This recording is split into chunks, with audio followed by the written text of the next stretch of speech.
right, Guardians, welcome back. We have a guest, so you don't get to listen to me for 10 minutes like last week. No more rambling. Yeah. We did the usual numbers, but you don't have to hear my voice the whole time. So Listen, I know that anybody that's on this regularly could talk for half an hour if they had to. So yeah, for sure. It was weird. I actually did 2 takes of that, so that was pretty dope. Before we jump into Hubert, I just want to say like, share, subscribe. We want to thank everyone who listens to these. Like, we're getting steady and consistent growth on these, and that's really good. It's the off season for FC Dallas, so there will be other topics. As it turns out, those topics are the most popular, but that's fine. Hubert, how was your weekend? pretty good. Trinity game, that was pretty much the highlight of it. I thought the highlight would be getting your pink jersey in the mail. Pink jersey. Am I missing a joke? Flamingos. Oh, Before we go shoot, there, my bad. nah, you're fine. So before we go there, like, share, and subscribe. Sign up for our newsletter. The jersey should be hot this week. I was trying to get it in. I had to get the passwords. It's a whole thing, organizational issue. But Right. Jerseys should be up for pre-sale by the time this pod goes up tomorrow. Yeah, they're fun. Got a good traditional look to them. Yes, indeed. So we're gonna do record of the day. Yeah, you want to go first? Or want me to go first? No, you go first. I got a stack over here, so we're gonna. Yeah. So I don't partake much of the holiday season, but one of the things that I can always agree on is that Nat King Cole is a staple of it. All right. So I pulled this out of my dad's record collection actually a couple of weeks ago. Nat King Cole's Ramblin' Rose. This came out only like 4 years before he passed. Yes. I can't even remember. But you pull out Nat King Cole because Nat King Cole was so much more than his music. Nat King Cole was involved in NAACP and all that kind of stuff, but he wasn't super vocal about the civil rights movement, which is kind of interesting. But like, he dealt with all the same thing all those other dudes did. And, like, he was very well aware of his value as like the only black artist on Capitol Records and stuff like that. So I don't know. Anytime you can listen to a good Nat King Cole album, please do, man. He eventually became pop before pop, and then it passed him. And he and other guys like Frank Sinatra always lamented the way pop progressed. So really cool person. Check him out. Those they call them crooners, right? That era the crooners. Just, a microphone and the standing there. Yeah. It's what Michael Bublé thinks he is, but not quite, or Harry Connick Jr. It's like, you're a good facsimile, but not quite. You're an act. Same thing, exactly. More of an act. Yeah. Although I will defend Michael Bublé in that he can write music, he just can't write the kind of music that he performs. That's facts, right? They call them, what is it? They call them the standard for a reason, right? These are just things that you do because they're the standard in that genre. Same like Christmas music. Every new Christmas song I've heard, I hate it. It's just like, no, let's just play classics. And I do want to say one more thing. If you do pick up a Nat King Cole record and you want to stick to the classic that everyone knows, just pick up one of his Christmas albums. It's fine. You'll hear the Christmas song, Chestnuts Roasting Over an Open Fire, all that kind of stuff. Like, if you listen to one, at least give that a shot. I bet it'll get you in. I will say, the one I still play on a regular basis is at least once a week. The manufactured duet between him and his daughter. That came out after his death, right? Is that it was. That was like late 70s. Well, because he did the Pac thing, right? A bunch of stuff came out after he died, literally to try to support his family. Yeah. So, Natalie Cole, Unforgettable with the duet is tearjerker. So mine is going to be a list here. So this week is Nas week. For all my New York City fans, we're finally getting the Nas DJ Premier album that they've been promoting, teasing since 99, 2000. It's been forever. So we're going to call this Nas week. So me, big Nas fan, all day, every day. So we're going to go through. Here. We got King's Disease 1. We got King's Disease 3. We got the classic Illmatic. We got Magic. And then we got I Am. I got more. These are just the ones that were readily available for me. So go pre-order. Go to Mass Appeal Records. Go pre-order the new joint. Get the vinyls. I actually got some Black Friday buys. They were buy one, get two free for all the sales at movie trading companies. So I got a stack of more. And then I went to Jersey Records on Black Friday as well. Really great deals. especially if you can get if you're willing to hunt and find some really good ones, they're really solid. So those are records of the day. The two classics, different genres, different eras, but good standard, good music.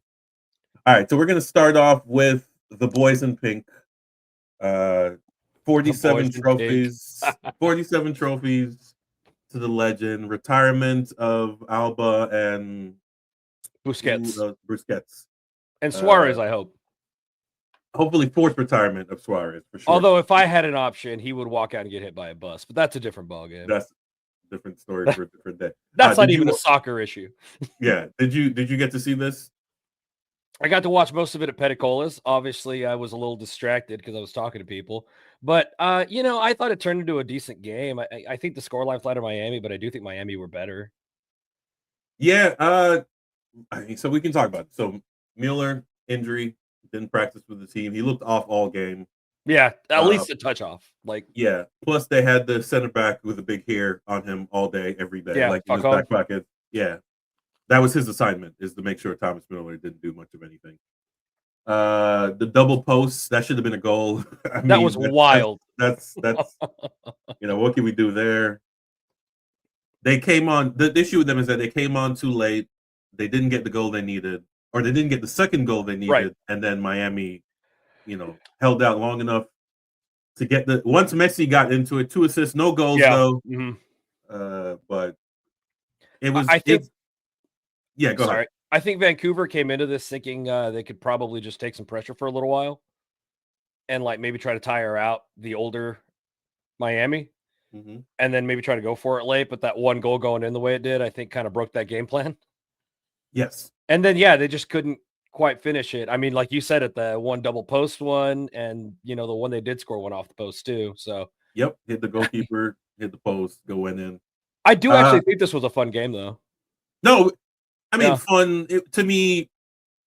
As far as the business of MLS, this was the best result they could possibly. Honestly, as much. Look, I didn't want Miami to win. Most of us didn't want Miami to win. Yes. Right?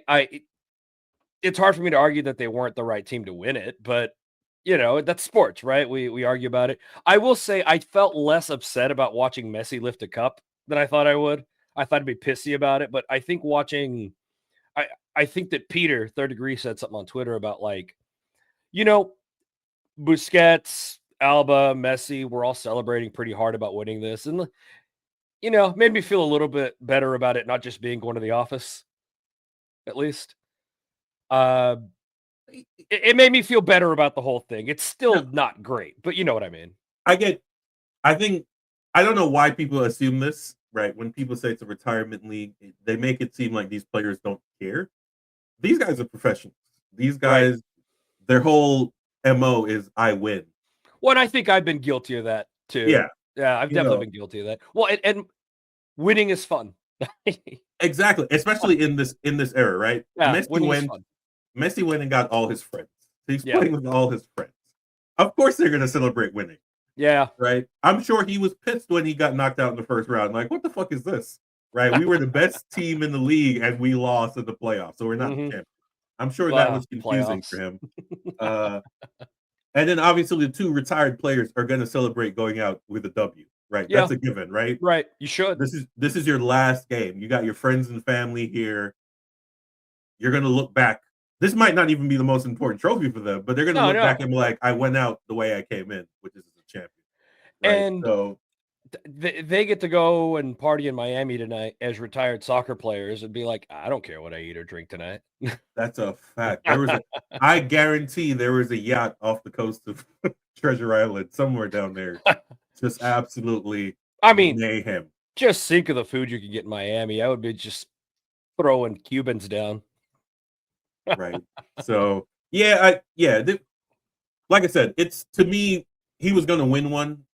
Right, it's not a guarantee, right? Because Zlatan came, didn't win. Thierry Henry came, didn't win, even though those Red Bull teams were pretty good.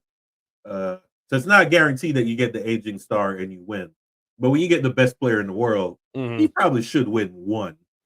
And on top of that, best player in the world who has somehow built a career out of not running for most of the game. That's a fact, and that's incredible. That won't change at all. He's like, I'm gonna jog here. Yeah. His defensive work apparently is better here. He picked the pocket of Kubas, I think, who I don't know what he was doing there, right there, just kick the ball upfield or pass it. He turned right into Messi, and then Messi did what he did, pass, bang, goal. Looked like an FC Dallas highlight. It did, didn't it? It was like that as a number 6'8". I don't know what position you're playing there. Your job is to make sure you don't lose the ball right there. Because if you lose the ball, it's Messi, who's one of the best assist kings in the world, right, on a clean run towards your goal. Like that's a problem. But yeah, 47 trophies. You know, he's gonna throw it somewhere in the back. You know, it's not gonna be next to the was it Commonwealth Bowl? What's the or the Copa World America? Cup? Yeah, it's not gonna be next to the Copa America or the World Cup, but it's gonna be somewhere on the shelf. I mean it's something, and it'll be fun to look back on this. If MLS is still around, or just U.S. soccer is actually existing and doing some good stuff, and I don't know, when I'm an old ass dude, and be able to go, yeah, I remember Messi won a tournament here. I don't know. Yeah, I mean, it's good in the history books. At some point, people will just see it in a vacuum rather than being the buildup we've had. Yeah, they're in the arc of history. This will just be, oh yeah, he played here. Yeah, right? Which I guess is the point. As you pointed out, at the end of the day, this Major League Soccer couldn't have asked for anything better for him. This is the model the whole time. Yes. So there's some other back of business thing. I think is it Jose Mas? What's the owner's name? Ooh, I can't even remember. Yeah. So I think he's gonna get more pull. He's the one I think like really leaning into changing the rules. He's got to be one of the loudest ones, at least. Right. So it's got to be him at what, NYCFC? I mean, technically all the expansions. So LAFC. So I think salary cap's going to go up, continue going. I think and what's funny is the salary cap's not really going to go up. What they're going to do is just roll in all the Garber and Tam and whatever into the salary cap so that the number is higher, but you get to spend the exact same amount. Yeah, and you're still quelling the conservative voices like the Hunts a little bit. They got the domestic title for Canadian players now, so that helps. They'll probably eventually get domestic for Mexican players. That's probably the next thing. Is like, oh yeah, if you're from Mexico, you're domestic too. Look, we're hearing so much about doing stuff with Mexican players at this point that it almost feels like a given. So yeah, so that's probably the next thing. Although I think the Mexican Federation might fight that because one of their stated goals is to feed into the Mexican national team. So I'm not sure they'll jump both feet into that one. That's an interesting one to me because Mexico kind of has a weird version of what Jamaica has with England happening and Curacao has with the Dutch and stuff like that, where a lot of times they can pull people from their backgrounds and stuff like that. And you're seeing more and more players that were raised in the United States that want to play for Mexico and vice versa, right? It goes both ways. So they might even see that as an opportunity. I don't know. I don't know what they're thinking. Shout out to Farfan who made it to the playoffs at Tigres. So, the pipeline's good. Jesse, Gonzalez, when he was here, wanted to go to Mexico. So it's just, there is that pull. Like if I have the opportunity to play of either, I'll go south. But I think you got to think of young players like Anthony Ramirez, who I guess we just cut at FC Dallas. But I think that's some of the pipeline players that they've missed out on. And Diego Luna, they're going to see players like Diego Luna and say that was a huge miss on our part. Oh, for sure. Well, we'll see how the Diego Luna arc goes. As it stands now, it's a mistake. Fair enough. We'll see how the arc runs. We'll see what the performance is next year. Because he's not a young man, right? He's like 26, 27. I don't remember. He might only have this World Cup and one more World Cup cycle. I thought Diego Luna was younger, but I wouldn't be surprised to be wrong on that one. No, he's 22. He's got more cycles left. Oh, okay. Never mind. So he's got 2 cycles. All right, well, then never mind. Yes, big mistake. As long as he stays healthy and the quality of play stays where it needs to be. Good for the rivalry, though. Oh, most definitely. Shout out to I do love the polls. We'll talk about that in FIFA later, where they're like, which game are you most likely to look forward to? People like Mexico, USA, and I'm like, you get 3 of those a year. Why the fuck? Right. It's a bold one to plan for. That's all I'm saying. Yeah, it's like why would you overpay for that game when in 2007 or 2027 you can go see the exact same game again because we get at least 3 of those a year. But yeah, shout out to Miami. Another expansion team to have gotten there before us. I saw this on Reddit and teared up a little bit. So these are all the winners since '96. I thought DC and LA Galaxy were tied, but apparently that was 2 MLS Cups ago.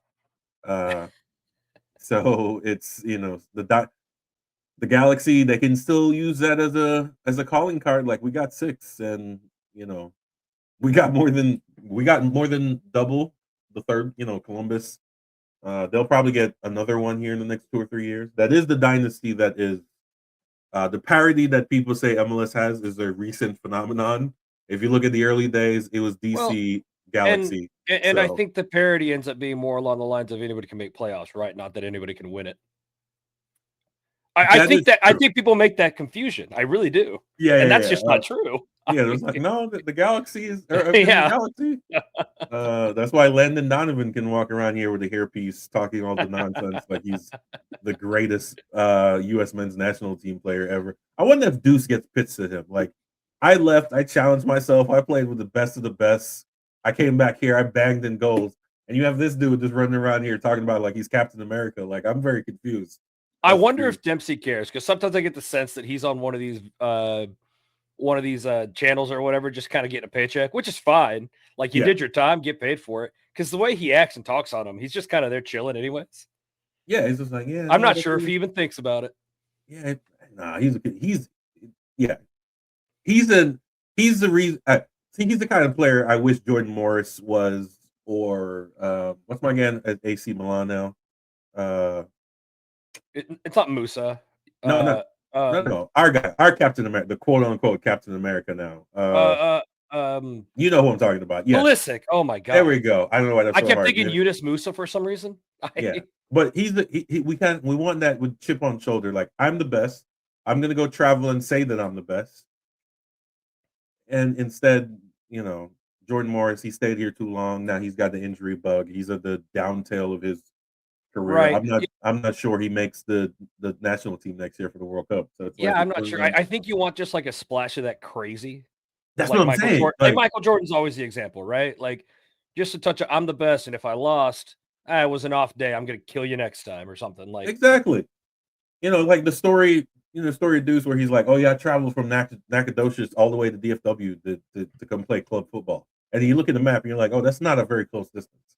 Like, no, it's not. He drove that's quite further a bit. than I am. Yeah, exactly. Like, he drove quite a bit to make that dream happen. That's the level of asshole we want. And I want to add to that, if you want to add to the legend of that, yeah, there is no interstate between and that's DFW. Back roads. Yeah. You might be driving through where I live to get there. Yeah, so that's what I'm saying. Like, that's the level of now. We can talk about how U.S. soccer is trying to change that, even though I don't think they're doing it in the right way. But they are trying to. Was it the new?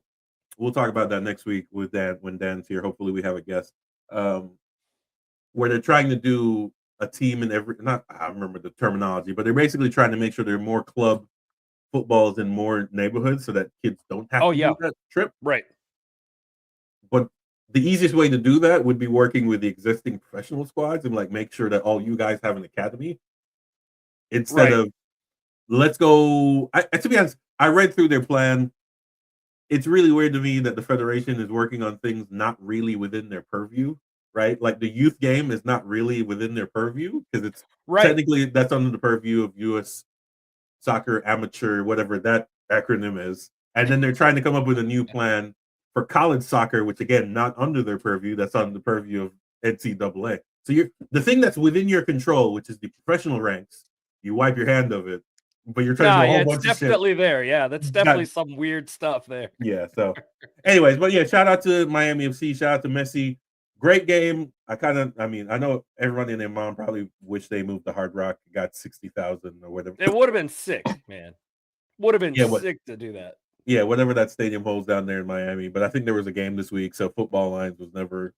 Yeah, it's interesting to me that they hadn't planned for something. But I guess I don't know where another close stadium would be. It'd be Hard Rock. That's the only NFL team. You'd go north to Jacksonville, but that's not a thing you would do. You would just go south to Miami. Yeah. I guess you could do the Orange Bowl, maybe. There are places down there you could play, but to be honest, they would want to be in Miami. Yeah, that's kind of what I was saying, the Lauderdale, Miami area. Yeah, but I think it turned out great. This was the goodbye to this stadium. I think Inter Miami 2 will play there, which won't make sense. I'm sure they'll take down some of those temporary stands. Man, I hope they do. They're eyesores. They look so bad. The corner pieces, they'll take those down. But it'll be the nicest MLS Next Pro Team stadium in the league. So there's that. Yeah, I wouldn't be surprised about that. So shout out to them. And again, another expansion team that won it all before we did. All right. So we're going to move on. Oh, shout out to Thomas Mueller. He was really upset. If you watched all his interviews at the end, he's like, we lost it ourselves. We gave it away. He was really frustrated. So that's good to see in him that he wanted to win this. He's a competitor. Yeah. Like I know that he's kind of a clown and he likes clowning around and goofing around, but at the end of the day, like he wants to win, right? Like that's who he is too. And he's also won way too many titles. So exactly. I mean, he's not 47 for him. It's probably 27 for him, but that's still a lot of trophies. Yeah. Including, is it 2 or just 1 World Cup for Germany? 1, I think. Oh, is it just the 1? Not 06. Is it 10? Jesus. 10, yeah. It was, yeah. So, he's a winner. In Germany. In Italy and Germany. And now Italy has to fight to make we'll talk about that in the window here. What a nightmare. We can't talk about that without Dennis. Without my Dennis here, sure enough. All right, so we're going to talk about you were at this game. I watched the highlights. The big thing here is Dallas back in winning ways, 2-1 at home on I guess DC couldn't do it in a cold night in Dallas. Cold night in Dallas. It was like 50 degrees. It was kind of chilly out there for you guys. It got kind of cold in the shade, but if you're active, you're good. That kind of thing. For sure. So, how was this? You went with the family. The turnout didn't look great, but I'll be honest with you, the turnout seems to be getting worse visually. Yes. Yeah. I can't tell the actual numbers that they're reporting, but this one freaked me out attendance wise though, because it looked thin, and they had a big event today or during this game where they brought a bunch of youth clubs in because they were doing this like youth soccer celebration at halftime, where all the teams were marching in with their banners and stuff like that. And shout out to Athens FC, who I didn't know was going to be there. I live in Athens. It was weird to see an Athens team there, but there were, maybe a dozen youth teams there, and I think it was Jesse or Scott looked over to me and said, man, you know what freaks me out? How empty would this stadium be today if the kids and their parents weren't here? I was like, oh man, I hadn't considered that. So I'm a little worried about the attendance so far this year. I'm not. I think it's 50 degrees in Texas. Texas, especially for a lot of sports that aren't the Cowboys, are very fair weather fans. Well, and they did change the scheduled time, so maybe that affected it. I don't know. Yeah. I still have to remind people that Messi came here and played at the Cotton Bowl on a Monday at 5:00 on a rainy day and still only got 20,000. Now, if they'd have done that on a sunny day at 7, that bowl would be probably half full. So yeah. Well, the atmosphere, despite the size, wasn't too bad. The section didn't get as much buy-in from the stadium as I think we usually do, so we didn't get that rocket as much. But it is what it is. Game-wise, though, it was really cool to see Lexi back. Yes. For sure. The one thing I took from watching Lexi play is there isn't a better passer of the ball on the field. Her passing is just incredible. Like it's above the game of a lot of the players around her, which is really cool. I hope that keeps going, and I hope we get something out of it. And opportunities came from it, so it was cool to see that. It's nice to see Ellie Thornton get on the board. Sure. She's had a rough start to the season, so it's cool to see that. But most of the fans just thought it was nice to be back to winning, and it was nice to feel like we were the what's the word Cool likes to say? The protagonist. Yes. Yeah, definitely the aggressor is definitely moving forward. It seems the playbook seems to be pass it on the wings and then try to get it to the big ladies up top. Allie Thornton just needs service. We know she can bang. We know that. Yeah, so that's a given. So while we're on the subject here, we just want to shout out to our missing member today. You can hit up thirddegree.net for a write-up by our very own Dennis McGowan. And of note, we can go down here to the bottom, as they've noted. So if you watch this game on TV, you notice that the grass was not as green on the other side. Man, it looked real bad. So apparently they just put some sod down, which is a yearly thing. This happens in FC Dallas too, yearly, which will be weird with the schedule change. We might not actually see that. Oh yeah, interesting. I hadn't considered that. But yeah, you put new sod down. It does take a time. You need heat lamps. You need all the stuff to grow it in, get it lush. That said, once it's in, the Cotton Bowl has some of the best turf, sod, grass, whatever you want to call it, in the country. So shout out to them. But yeah, it was a good game, good goal. What we needed. Strawn is still out with the under 20s, right? So she wasn't here this game. Sealy came in. She was subbed in. Oh, she? Okay, so I didn't I'm pretty sure. I might be misremembering. Yeah. Because I think we sang a song for her. So. Oh, dope. Yeah. Oh, and shout out to Amber Wisner, by the way. Came over and hit the drum and everything after the game. That was really cool. We haven't had a lot of players come and do that, so it was nice to see the captain come over. Yeah, I mean, you're not that close to the field. No, and by the way, if we're holding the drum over the edge as far as we can, they still have to reach up to do it. So that is an issue. You're not. That's one of the problems. Although it's not really a problem per se. Yeah, it's a problem in quotes. You're not close to the field. That's one of the advantages of soccer stadiums is that you can be right there. Dennis is back. All right, here we go. Bringing our very own. We're talking about Dallas Trinity. He's one of our own. He's one of our own. We're talking about your article here. If you want to jump in and talk about the Dallas Trinity game, and you're right up here at Third Degree. Yeah, man, this was a fun one. Hubert, I know you were texting me while you were there. Thank you guys for letting me come in late. It's been a little bit of a chaotic day, but appreciate you guys letting me pop in and hang out with you. But this was a fun one, right? They went up early, they lost the lead, and then they got it right back and held on to it, right? Ali Thornton got a gorgeous goal here.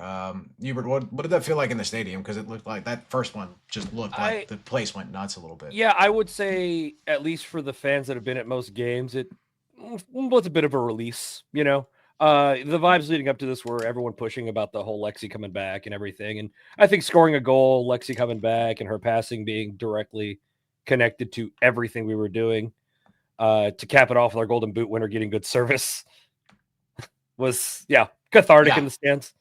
That was I would say this one was more important than the second goal in the stands. It felt more, at least. Okay. Like I said, that first goal, I mean, it was Tamara up the middle, left to Chioma, who just drove it home, right? She just drove it right across the goal mouth. And hell, I think I could have finished that one, right? And not taking anything away from Ali Thornton there. That was a great finish, but did her job. Exactly. She did exactly what she was paid to do, and you can appreciate somebody showing up to work and doing their job, especially considering that things haven't always been that way this season. The second goal was great too. Gracie's header. Gracie Bryant's really developing into a future star here. She's got some incredible skill. She's a lot of fun to watch, and she's a great interview too. I obviously was not there, so I didn't get a chance to do post game interviews this week, but even the quotes that she did provide were very much about wanting to be there in front of the fans and happy to be at home and happy to be back at the Cotton Bowl, despite the field conditions, I guess. But that didn't come up in the interview. More on that to come this week, from what I'm hearing. I know there's some folks that have some questions out to the Neils and the team and things like that, because that was a mess on the field. But altogether, I think this was a solid game. You mentioned Lexi coming back. I think she's only going to get better, and that's what Petroselli said after the game too, is that she's only going to get better and she's going to really be a disruptor there. I will say that when you guys started the "We Want 3" chant, not only did that get picked up by the stadium mics, but the commentary team also gave you guys a shout out for that. They recognized what was going on. Oh, that's nice. Well, listen, man, we really want to get back to the Doomsday offense thing. We have scars with that on it. We want them, right? Like, and this leads to a question I had though. I haven't rewatched any of these highlights for this game. I just watched it in person. But I was told from a couple of people that watched it in person and on TV later to watch some stuff that it sounded like they might have moved their mic setup. Like it was picking up sound slightly different. I've watched a lot of games and I don't think I noticed one way or another, but now that you say that, it's very possible. It's possible that they had the mic set up on the other side of the field too, right? From when the Cotton Bowl was set up differently, right? Before they moved everybody over to the other side. So that's a possibility, but it does sound like they are miking the stands a little bit more similar to the way MLS does it with the Apple TV mics up towards the front of the supporter section. But you're definitely hearing the chants come through. You're hearing the drums come through. because I know you guys, I can identify individual voices. Oh, what a sometimes, right? nightmare. Like who's leading the channel? Like, oh, that's Hubert. Did I hear Scott? Did I hear something? Like you can actually like just knowing you guys and knowing your voices when you're leading chants is very easy to pick up, especially on the call and repeat stuff. Yeah, I mean that might be a business decision, seeing that the stadium is so empty, to make it look like it's not on TV. You put the mic right next to the drum, so that's probably a good idea. Yeah, right. So, but yeah, no. Shout out to the ladies back in winning form. We'll show the table here in a moment. Yeah, and before we leave this game, if you guys don't mind, no, go ahead. There's been a really cool post-game hangout happening after these games now. There's starting to be some really good camaraderie built up. Jesse and Senor Kessa, whose name I'm blanking on, Rich, that record the Rich, that are recording the Pegasus post-game show after every game. You know, they go to a different bar and everything, but they've gone to Cold Beer Company in Dallas a couple of times in a row now, and the turnout's been phenomenal. I think the first time I went there was about 10 people. This time, I swear there was probably 15. It's kind of cool that people are hanging out outside the stadium now. That's all. So yeah, feel free to look out and come out to that kind of thing. For sure. It's going to be a slow growth. Slow growth is the name of the game. The problem is when you're spending a few million, slow growth is not necessarily what you want to hear. Yeah. So hopefully they stay around. I think the addition of Atletico in that building will bring more people there, because you know the nature of the beast is that men's sports get better attendance than women's. Right. And we're trying to get some crossover there, but you know I'm not seeing a lot of Atletico Dallas people that I know are Atletico Dallas people. Shame them. Drew, I'm looking at you, Drew. At least Drew, in the supporters section.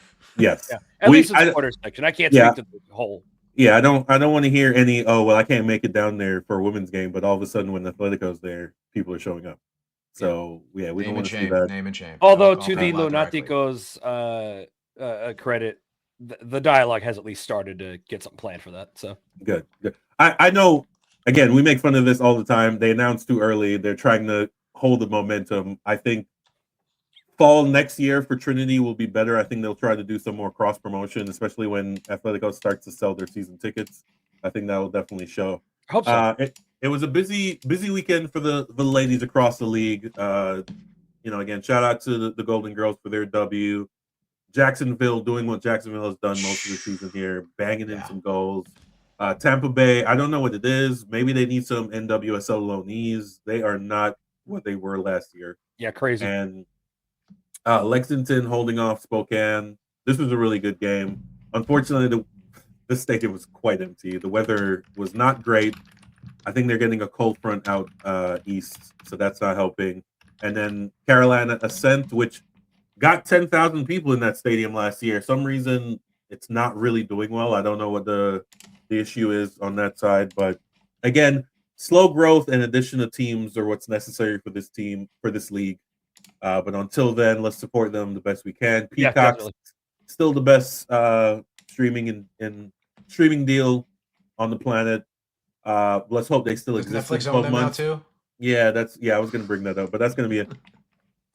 As it turns out, Larry Ellison is a sore loser, which most spoiled billionaires are. He is now throwing a all-cash offer. So maybe Netflix won't be getting it. It's an absolute shit show here. But yeah, shout out to the ladies of USL Super League. This is the table as it stands.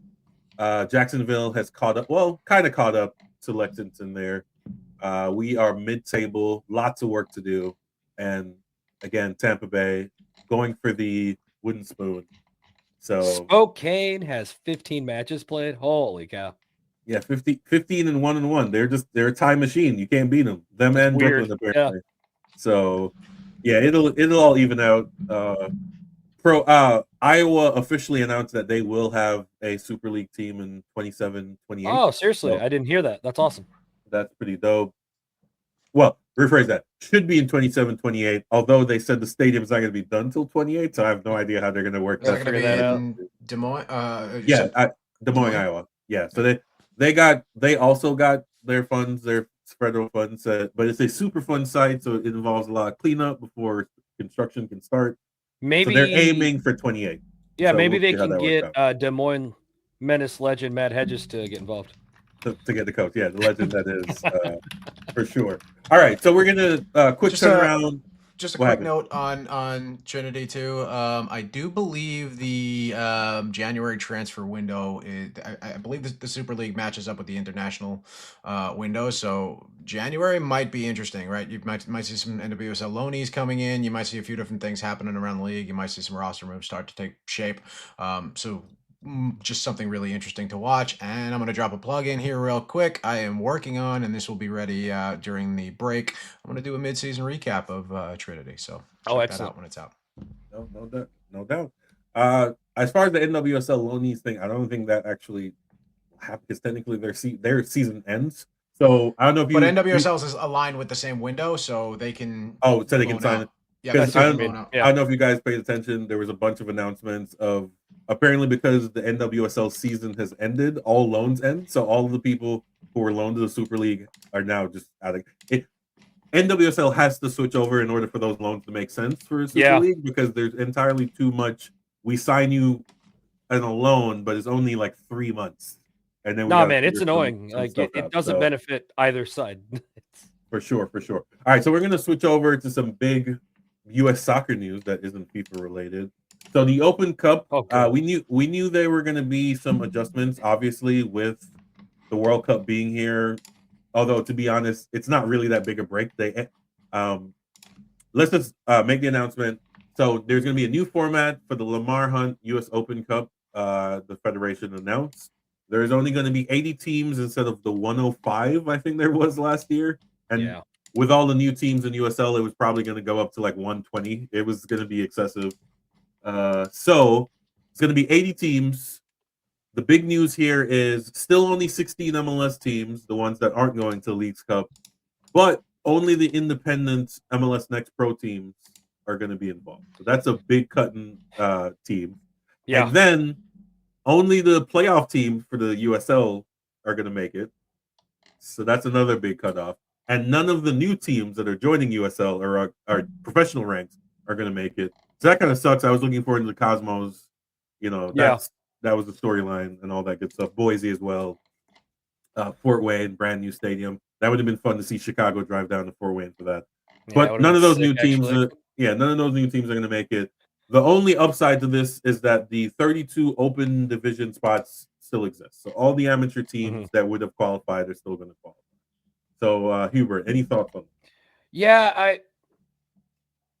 as someone who's wanted the Open Cup to be treated more seriously, this, it's upsetting. But at this point, I'm not expecting the respect anyways. I'll be honest with you. I might just be burned out on trying to keep this thing going. But I'm bummed about it. I think it's weird that we're only getting 2 MLS Next Pro teams, although I'll be honest, I wasn't super excited about having the Next Pro teams in it. I'm more surprised at how many less USL teams are in it.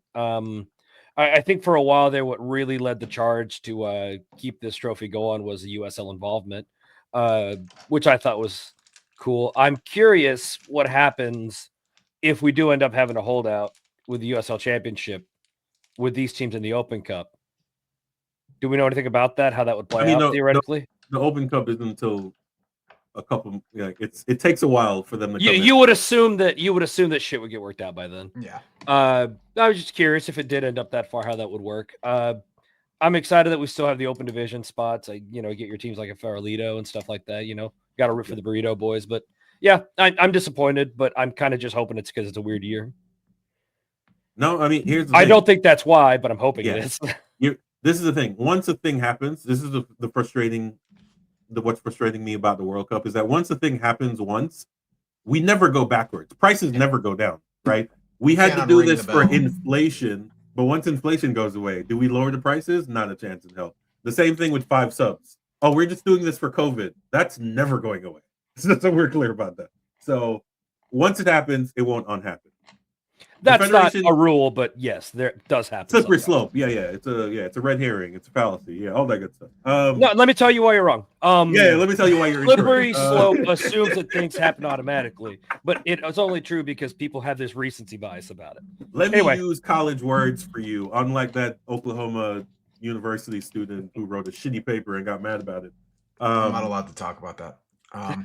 I am. That was a shitty non-college level paper, and don't try to bullshit me and be like, oh, I was only doing it because it said so, but you don't even cite the source. If you're gonna talk about the Bible, cite the Bible, right? That's all I'm saying, right? Or cite whatever holy book you want to use. But anyway, say not even citing that book is like cite whatever book. Yeah. No matter what the source material is, unless it's Wikipedia, we don't do that shit here. Okay, get your shit together. As someone who has taken master level courses, working on a master's degree, that paper was trash, and any decent professor would have thrown that in the trash. Anyways, Dennis, any thoughts on the new format? Yeah, I mean, I disliked the idea of MLS teams not playing last year. Yeah. But I was okay with the caveat that you were able to enter your second team as essentially as a fill-in. I think they should have been wearing first team jerseys regardless, representing the first team, but that's neither here nor there. I don't like that the MLS is just completely walking away from this, it feels like. And as my FC Dallas supporter brain goes, I'm really, really unhappy that we are not playing in the tournament that the trophy is named after the founder of this club. Yeah, go ahead and scratch that name off. Like, yeah, somebody said in our, I think it was in our Discord earlier this week, it's like, I don't ever want to hear the Hunts talk about Lamar's legacy again. If you really wanted to be in this tournament, you would in one way or another, right? Like, if they really wanted a team in this tournament, the Hunts could make some phone calls and say, look, we want our next pro team in there. We want our academy kids to have a chance at playing in this. Do something, right? Maybe it's the U23 team, that new U23 squad. Let them run through this. Like, every team should have to field at the first division, whether it's MLS, USL, a third league that pops up. I think every team should be in this tournament. Unfortunately, this tournament just doesn't have, and I know they increased the prize pool and the top prizes and everything else, and that ideally will make it better long term. But until there is a massive sponsor and a massive TV deal to really bring in money, I don't think it's lucrative enough to make these MLS and even these top USL owners want to be a part of it. So if that's the case, the federation needs to force their hand, right? The federation needs to say, if you want to be a sanctioned league, your teams need to show up, right? And we know that this federation doesn't have the balls to do that. First place gets a Champions League berth, right? No.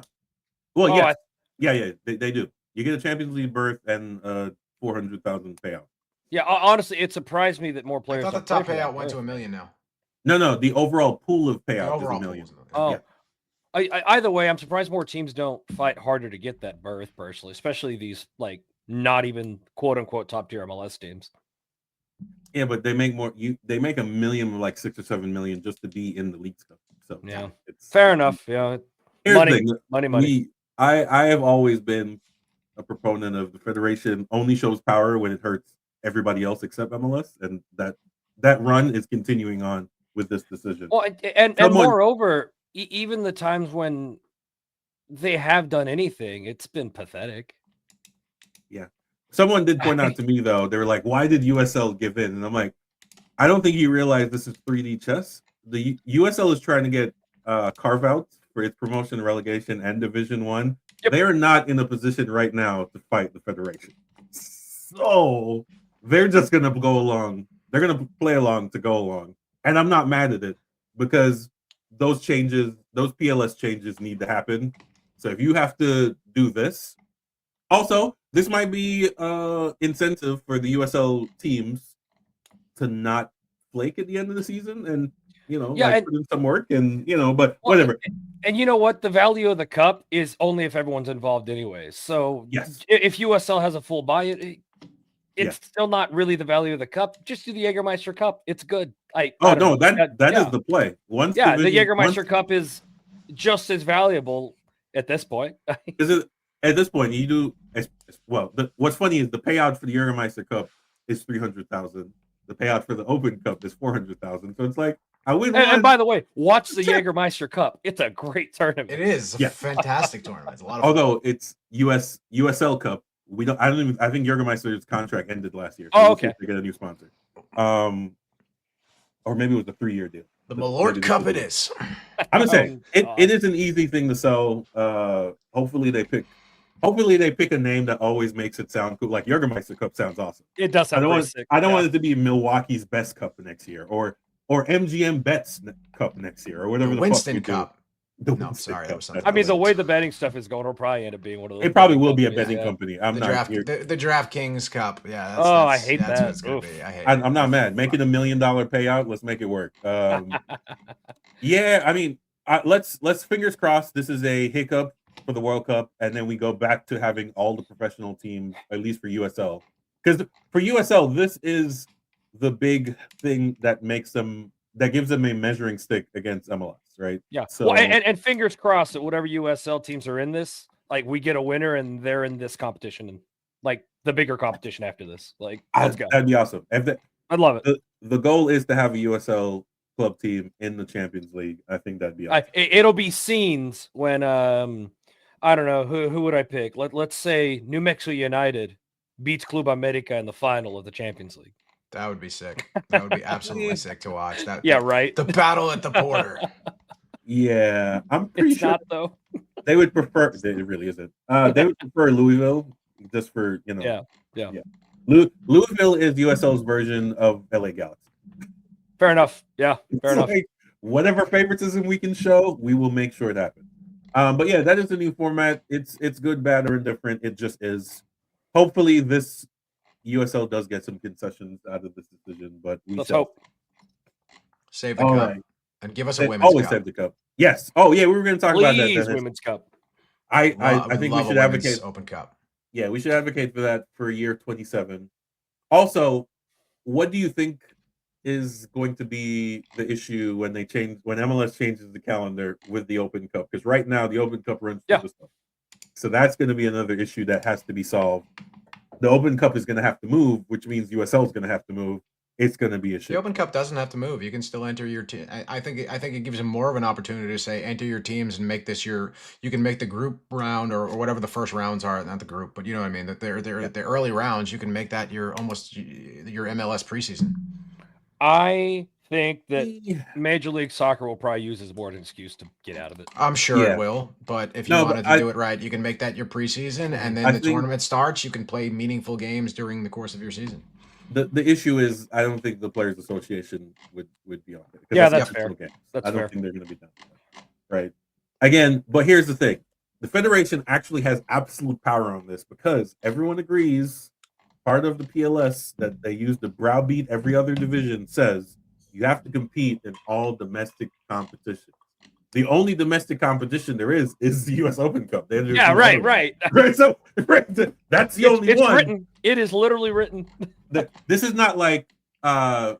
It's 2025, and this is the United States. What's written down doesn't matter anymore. Fair enough. Yeah. This is not like Pro Rel and Sporting Merit where there's a caveat. No. This is literally written in stone. Yeah, you get to pick what Sporting Merit means. In this case, it says all domestic cups, and this is the only domestic cup. So, I mean, I guess the way to get around that is to kill off the domestic cup, and then it doesn't matter either way. I mean, that's probably the goal, I assume. Well, while we're talking open cup stuff, we mentioned a women's Open Cup concept. What does that look like to you? Because to me, if you could get Mexico and Canada on board with making it a just North American Open Cup, I think they'd be sick, and I think they'd be open to that more than the men would. Oh, I think you have that already in you have the CONCACAF Women's League already. So that exists, but I would love to see an American a U.S. Open Cup, a women's Open Cup, right? Like, and Marcus and I were talking about this earlier today too. But like even just to get started with 32 teams, right? Like you've got the NWSL, you've got the Super League, and you've got the USLW, right? And there's talks of potentially a second layer of NWSL teams at some point, and whatever else, and the WPSL. Yeah. By the time we get to 2031, when the U.S. is hosting the Women's World Cup, I think a U.S. Open Cup for the women's leagues here is completely warranted. That being said, I think they should expand the CONCACAF W League as well, and I can't wait to see the Super League team starting to play in that comp as well. Yeah. At this rate, it'll be Lexington, but we know how regular season and playoffs aren't the same thing. Although in this case, since you only have to win 2 games in the playoff. That's it's not that much actually. Yeah, it's like it's a continuation of the regular season. It's like, but yeah. So shout out to them. It'd be dope if Trinity can rebound and host the final here, but we shall see how that works out.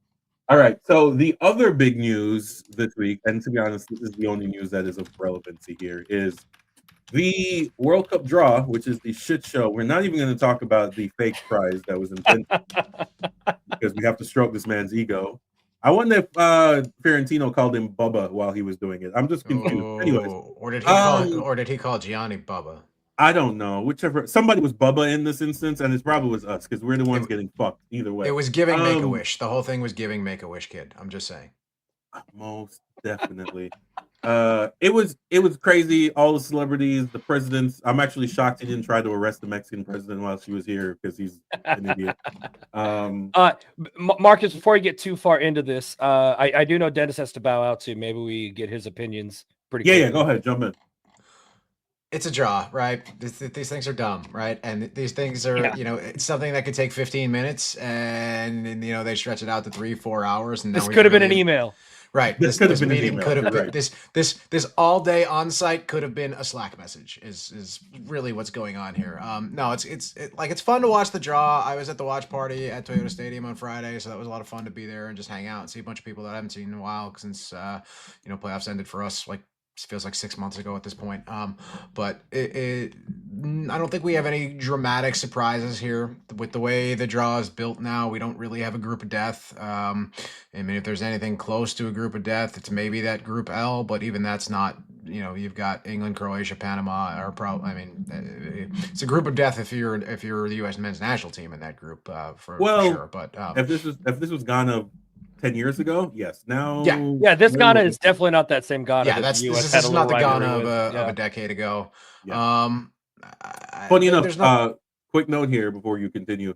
According to the ELO score, which no one gives a fuck about that, the hardest group here is Group D. Yeah, the ELO score, that's a if you throw Turkey in there at this point. If you throw Turkey in there, it's the highest ranked one. But yeah, continue. Well, that's also, I believe, where Italy will land if they do qualify. So who knows, right? Oh, Group D? No. It's Turkey in Group D. Italy would land in Is it not Group F? Yeah, it's F for Italy. Which to me, that's the group of death if Italy's in there. Oh, you're right. I can't read. I'm sorry. This is really small on my screen right now. The UEFA playoff is right now. It's Turkey is the favorite to come out of that group, but that's not really a given. And then Italy in F. And then I will say for me personally, the Jamaica men's national team, if a miracle happens, we'll be in Group K, but miracles don't happen. So.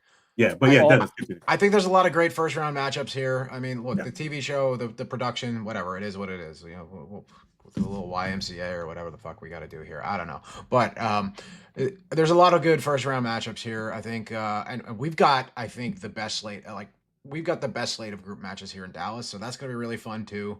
I know these tickets are astronomical. I've got tickets to one game so far. I'm trying to find a way to, sell my firstborn child that I don't have yet. See if I can get a loan out on that. See if we can get something. I would love to see England versus Croatia. Japan, Netherlands is going to be a fun one to watch. Got two really, really, famously powerful teams that are going to go at it, and that's going to be a great one. I don't know. It's going to be fun. I'm just looking forward to the magic of the World Cup, right? It's fun, and I think forget everything else that's coming along with this, the hydration breaks or anything else, that the nonsense of the pageantry and halftime shows and pregame shows and listening to Alexi Lawless and all the other bullshit that goes along with this. It's the World Cup. It's gonna be fun. Enjoy the game for what it is. The other shit is FIFA, and it's just FIFA, right? We've got to deal with it, and it's the most Americanized version of FIFA, is the most capitalistic version of FIFA, and we have to live with that, and it sucks. And it's the FIFA we deserve, right? It is. That's why I'm not even. There was 6 months ago. I was the Club World Cup. This is trash. Now I'm like, you know what? This is what America deserves. We're not surprised by it at this point. Yeah, you're a bank. You're an ATM. No one takes you seriously. Your president's a shit show. He's going to ruin it. There's going to be ice at the stadiums. There's going to be visa restrictions. Haiti might not have any of their own fans. So unless you're already here under the diaspora, you're not going to see any of your games. Some world leader is going to say something next year that might fuck it up. There's a non-zero chance that Iran either does not get to field a full team or does not get to come at all, and FIFA has no backup plan. I thought the backup plan would be to play all those games in Mexico. Iran's playing all its games in California. It's like wild. No one is thinking this shit through. It isn't. There's no rhyme or reason to any of this. But I do have to run, guys. Thank you for bringing me on late. Always a pleasure. Hopefully, I can be back a little bit more involved with this in the next couple of weeks. See you guys soon. All right, man. Peace. All right. Dennis is leaving. Let's talk trash. Let's talk. Yeah, I know. But yeah. So, what do you think about the? I mean, so whatever you want to talk about. We can talk about the groups, or we can talk about Dallas's slate of games. Right. Obviously, for the FC Dallas fan, there's a non-0% chance you get to see Musa play on June 17th. So that'd be pretty dope. If for no other reason, that would be a good marketing ploy for FC Dallas. Absolutely. So, yeah. I think my surprise is after I saw these groups laid out, and transparency, I quit watching draws a decade ago because I realized real quick after my first couple, all of them, not just the World Cup, like Euro, all of them, they're boring. They're too long. So I quit watching them. I just wait for them to come out.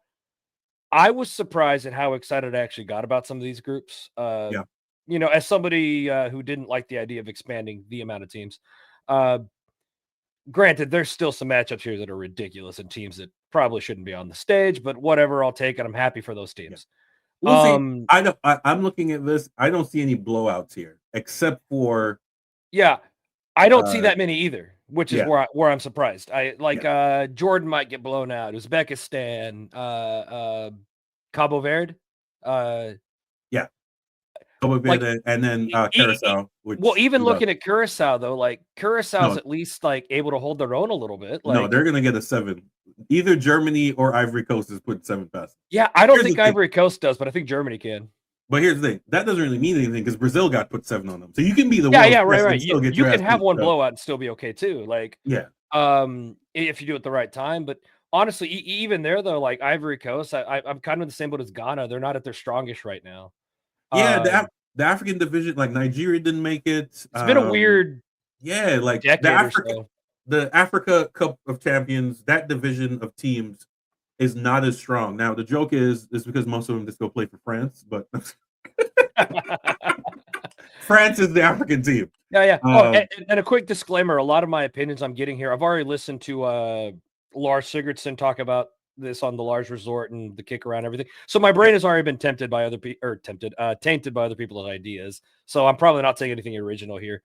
But there's a few small teams that I think they're just going to be happy to be there. I think the example Lars used was if you were a small country like Uzbekistan, are you going to be mad if a team like Portugal puts a bunch past you? You might not be. You might just be like, we're just happy to be here. And you know what? It's cool to get the crap beat out of us by a giant. Moreover, I think Group L is probably my group of death, but I think Italy gets added to was it a Group K? I don't even remember. That might be one to watch out for. I also think that Group C is a little bit more under Brazil. I think Morocco, Haiti, Scotland might actually be a good group. Oh, for sure. Yeah, just get rid of Brazil. Like those three, I think that's a really good fight.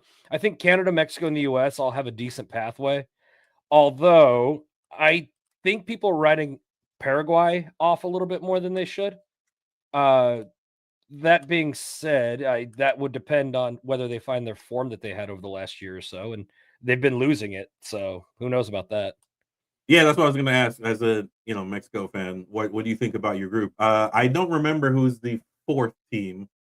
Yeah, I remember somebody has gone over it, and I don't remember who the teams might be. But this is one of those that Mexico should, as a fan,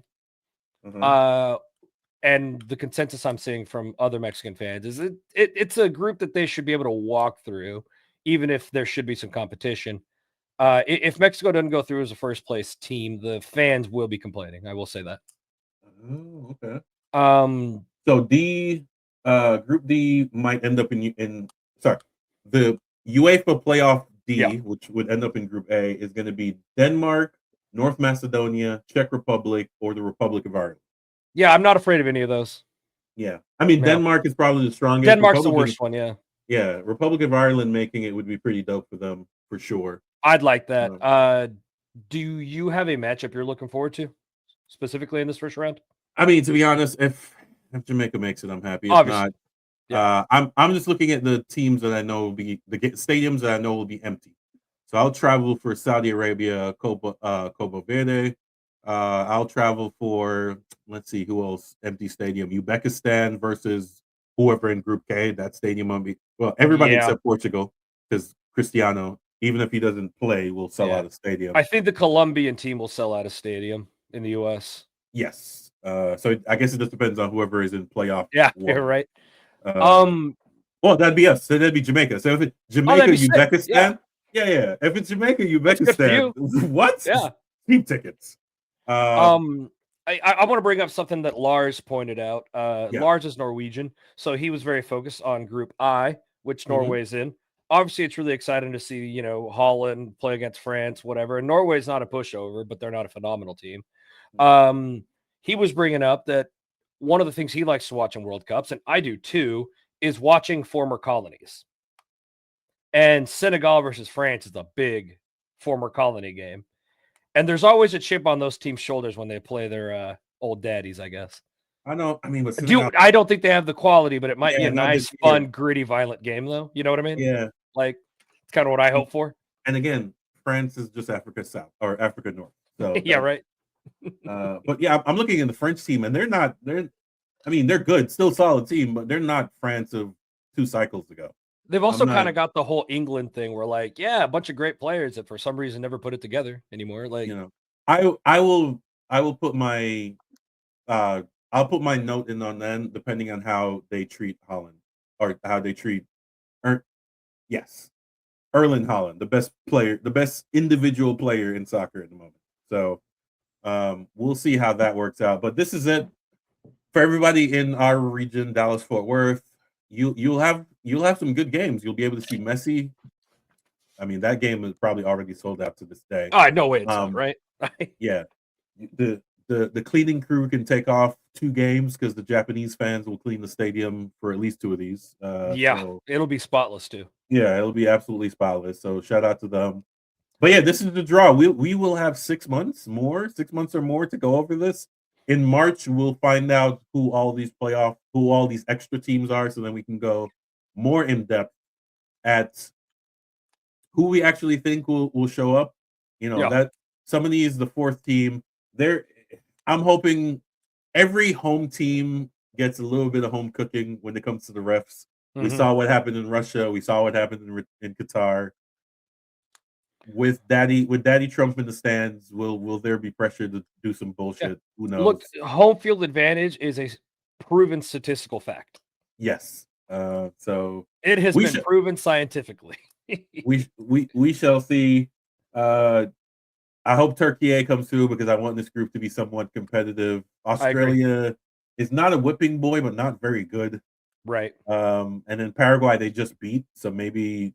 Yeah, look, if the U.S. men's national team comes out playing the way they did this last window, they should cruise. But we'll see. It took them forever to get to that. Maybe that was what Pochettino was trying to grow. But, I don't want to have a recency bias about how really good they were there. I'd rather talk about the last 12 months. But again, maybe they were building something. I don't know. Yeah. The quality's there. It all depends on injuries can fuck up a roster, as we know, that's fair. Right? So come March, April next year, we can be like, oh shit, our roster looks completely different. Right. Because of 1 or 2 injuries. Well, and remembering that at the end of the day, the teams that win the World Cup don't win them just because they're better. They win them because they have better depth too. Yes. Right. At the end of the day, like those big countries pull it off because when their people start going down, the next guy up is as good as the other people. Like it's significant. So, do you want to pick a winner? No, we'll like I said, we'll have time. Let's wait till we get That's who fun these with me. playoff teams are, and then so around March next year, we'll be able to sit down. Maybe we'll have some guests. We'll do a pool, and maybe we'll give away a signed jersey or whatever. Whoever gets both. So go watch Japan play if you can. Go see what your federation could be. My goodness. Anyways, we're not going to go there. All right. So we are almost wrapped up. We're an hour in.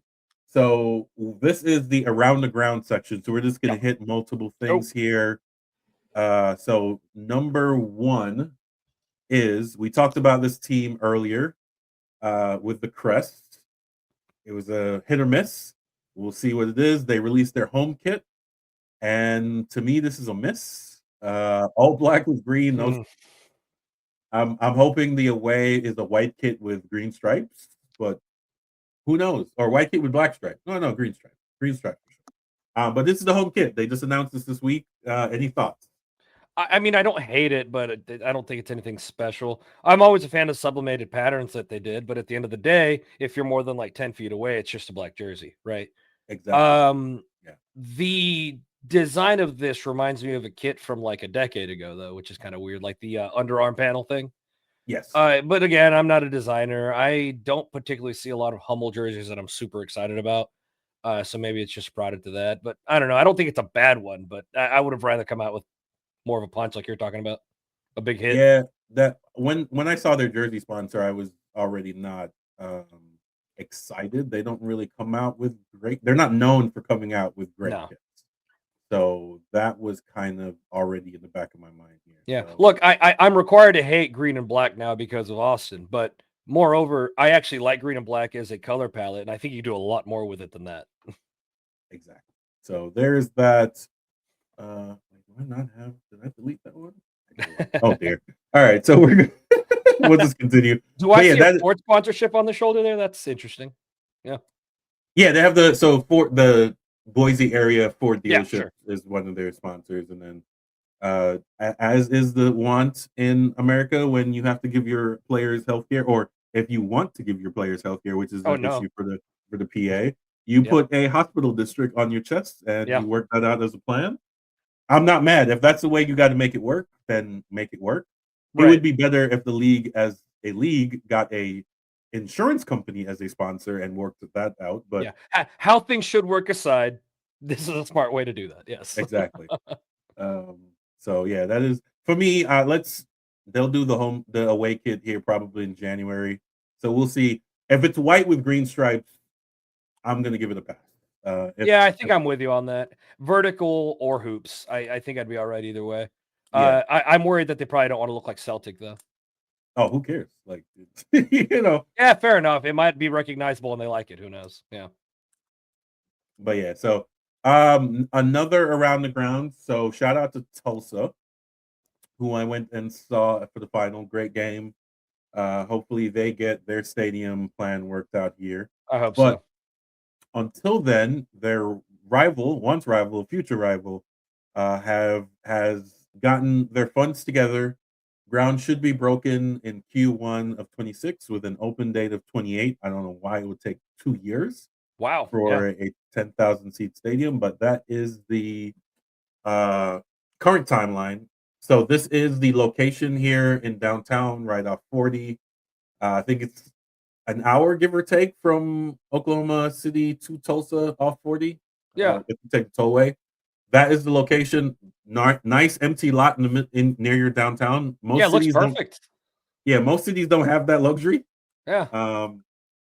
On the left are the AI renderings. They're aiming for 10,000, but as you can see, I think the north end is open. So obviously, they're doing the classic like 10,000, but leave it open. Like I feel like we're seeing a lot of those.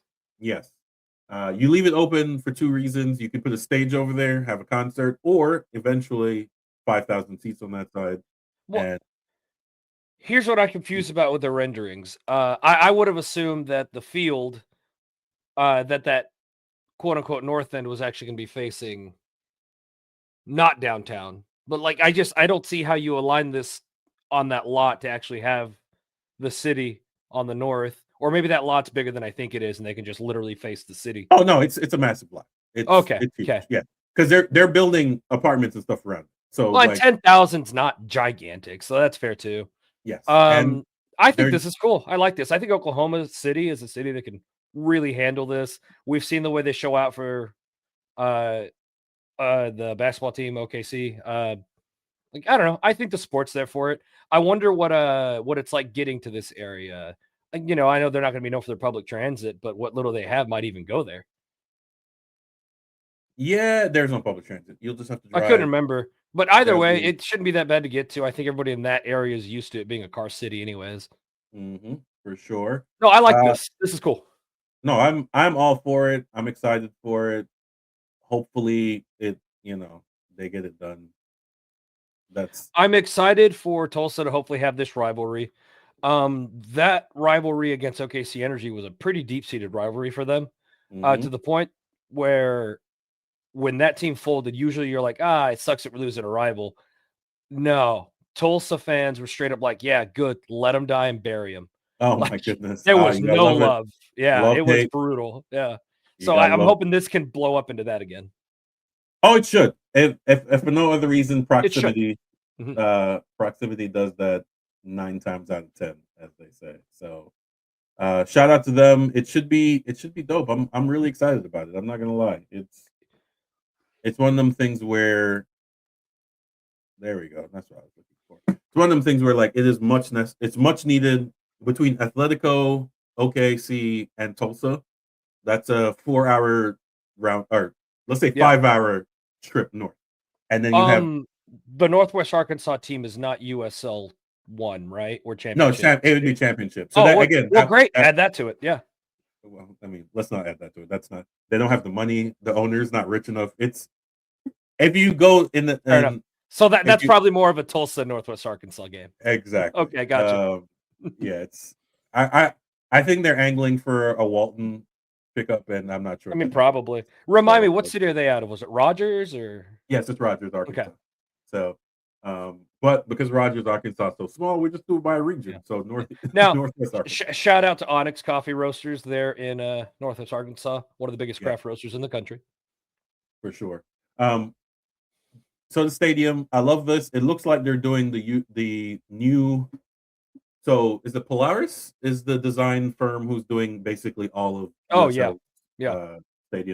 They're doing the whole dig 6 feet down and then build up. So the second level is really just ground level. Right.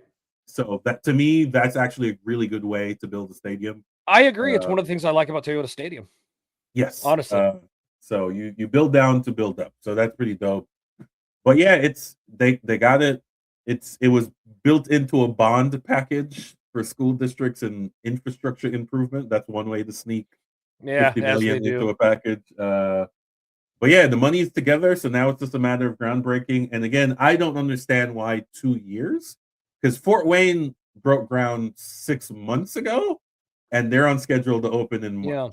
Yeah, I do have a couple of more thoughts. One of them is, look, there's nothing special looking about this stadium, and that's okay. Hey, it just looks like a good stadium. Canopies all the way around is special, guys. Okay, yeah, fair enough. Moreover, I noticed that in both of these AI generated images, the colors pink and blue are there, or is that supposed to be a red?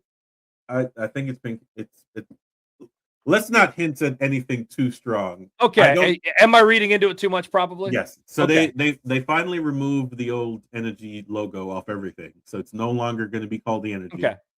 I'm not sure they'll keep the white and green because I don't know. There's this I don't know if anybody has that connection to it or not, but yeah. No, none of the original people are still there for the most part. So they have a fresh slate to do whatever they want, to be honest. Yeah. They could try to link up with the basketball team, use their colors. That'd be kind of cool.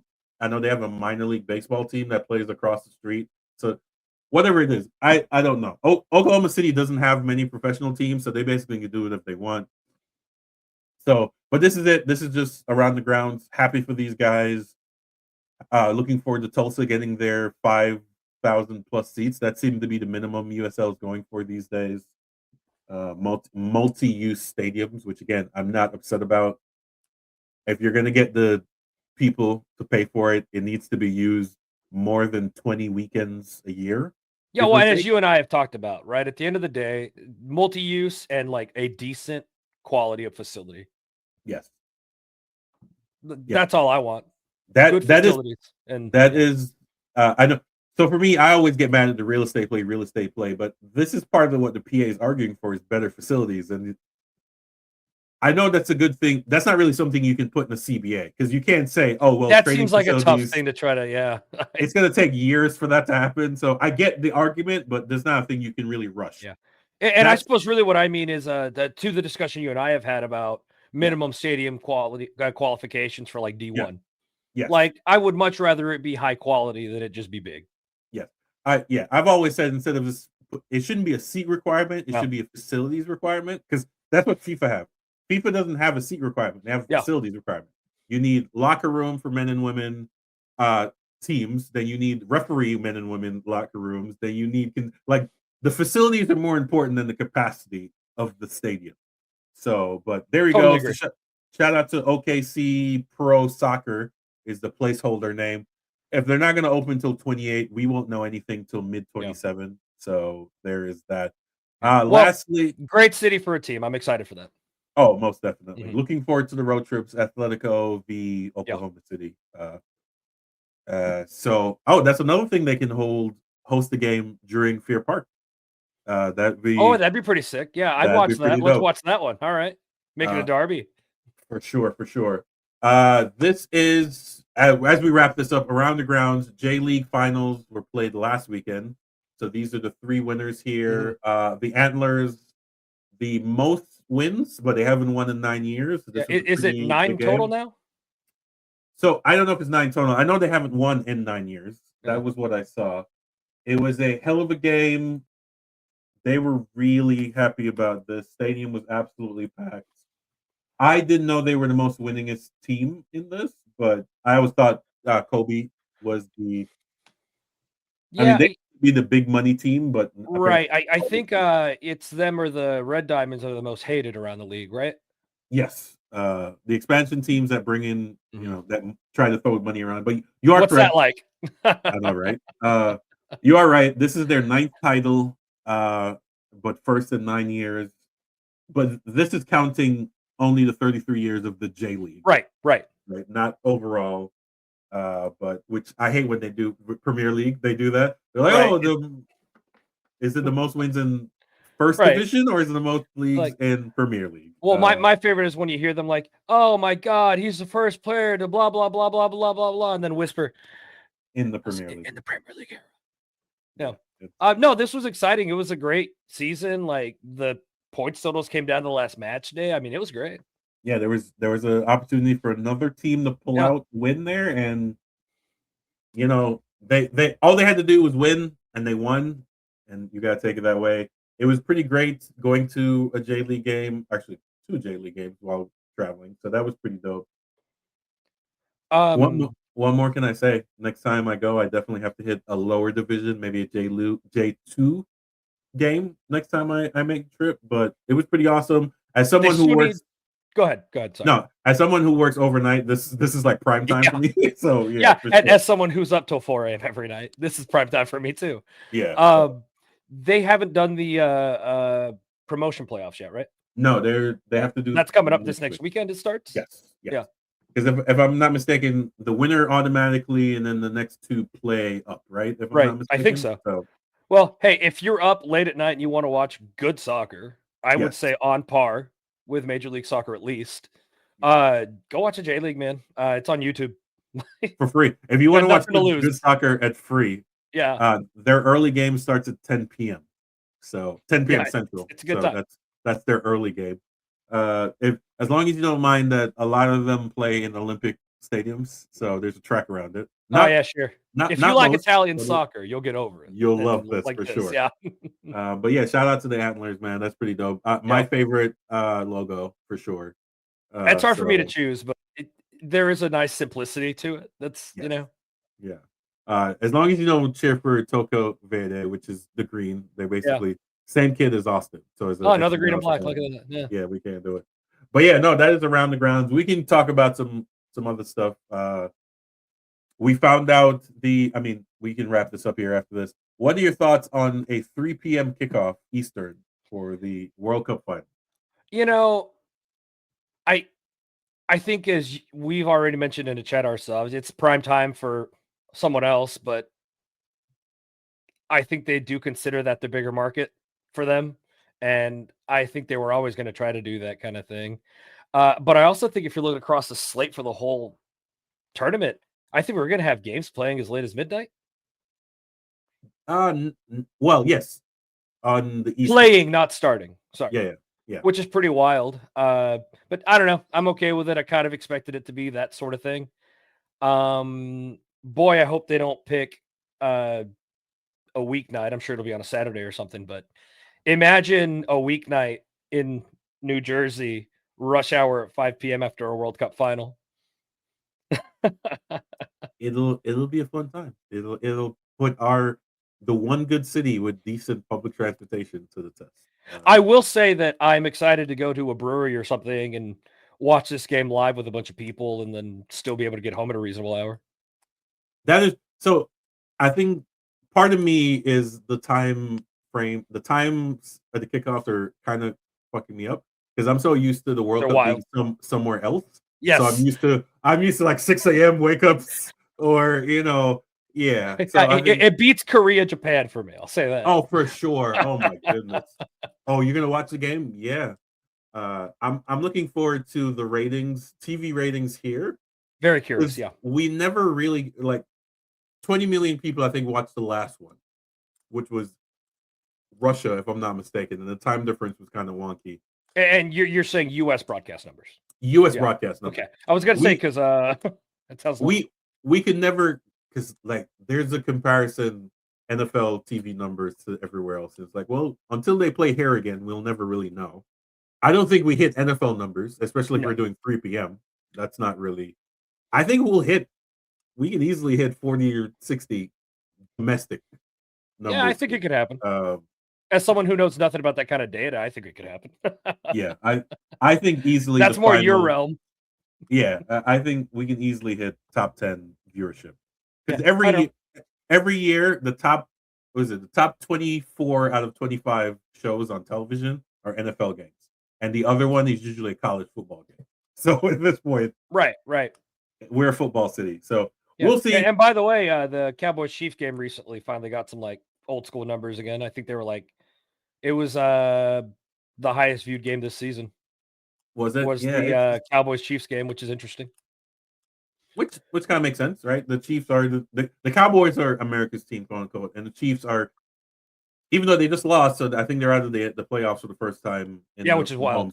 Or they're out of the first place qualification at least. Yeah, they might get a wild card, but we'll see how that goes. Maybe there's a Taylor Swift curse now. Who knows? Yeah.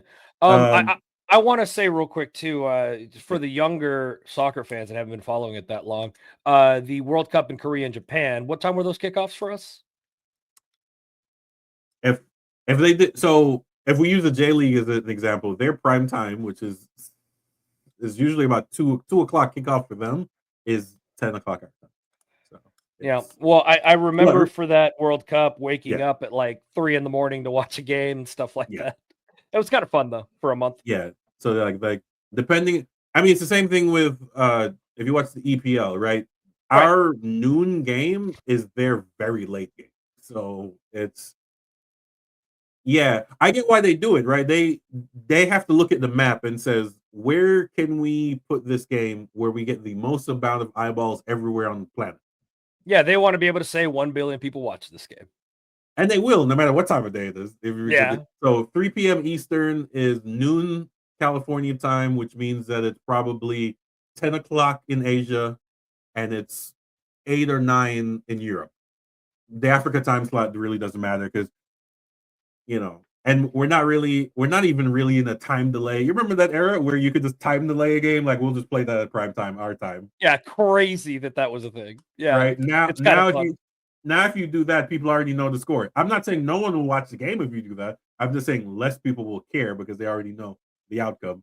And with piracy and online, it's not really a thing. So you have to air it live, and then you run into that issue. But let's shout out to Dennis. Work stuff happens. I'm about to clock in here myself in the third minute. Thanks for keeping me company here because this would have been a much shorter. You didn't want to sound like a crazy person talking to yourself for another hour? Oh my goodness, it would have been crazy. So shout out to everyone listening here. I'm gonna chop these up, have these on there. The World Cup is coming, and we're gonna have to deal with all that and the shit show that is. We have 6 months plus to go over all the stuff we need to do.